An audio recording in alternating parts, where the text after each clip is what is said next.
All right, so for this week, I have another round of cut content cut from this episode. I still don't have the books in yet, but I'm still good. There's been nothing that I don't understand from the books yet. For this episode this week, it was about half a chapter. They did some moving around, but I'm going to get into like how they changed kind of the scenes again and the different things they did in the show and how it kind of changed the scenes you see. So the first one I wrote up when going back through the book was they changed the interrogation scene you see in the beginning of the episode. It went from just a sentence in the book to a whole minute or two long that they extrapolated with the torture parts of it. They changed, for some reason, the conversation that Iris has with the knights was taking place at night and by candlelight, but they changed that to just the middle of the day.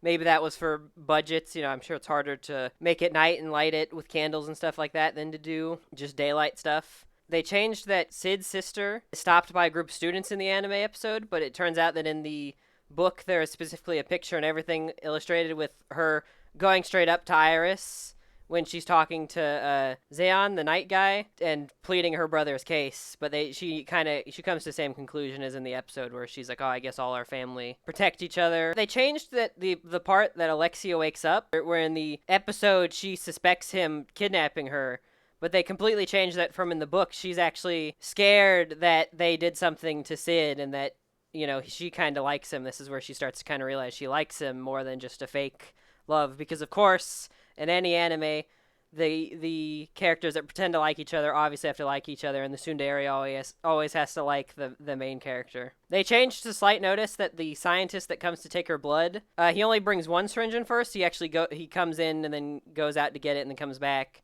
first off. And then also he only uses one syringe. But also they changed that he was bald and had oil on the top of his head, they mentioned, and to just, a normal dude now. I thought that was kind of weird, but it's not a big deal. They changed that the blood scientist also mentions when he's taking the blood from her that he actually worked with Grease before, which is, if you don't remember, the guy from the second episode that was the bandit leader. He was somehow involved in that area working, and that it was his fault that all his research got destroyed because those places got messed up. They changed that the whole part where when Beta shows up to get Sid after the plan, they have the plan ready to tell him and stuff, when he sets up his room with all the masterwork stuff, they actually go into it from her perspective in the book, and she's, blown away by that he has all these things, and she even mentions that specifically the painting The Shriek, which is famous, is unobtainable by money, and if anyone in the world deserved to own it, would be him, because they couldn't find anyone else who in the world deserved to own it.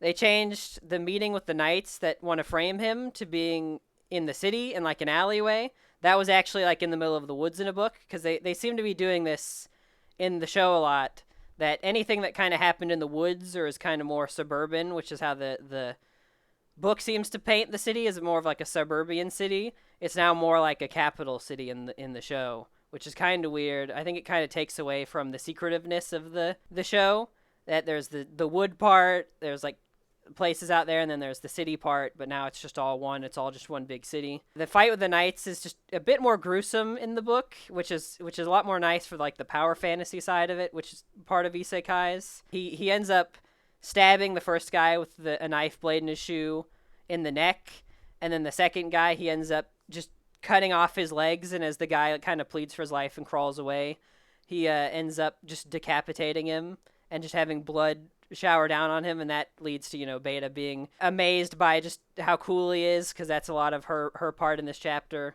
The fight between Iris and the monster actually takes place before you get Alexia's fight with Zenon with the sword. That actually happens before, and they resolve that whole fight, and then they go to her fight with him, because they kind of cut right when they meet up.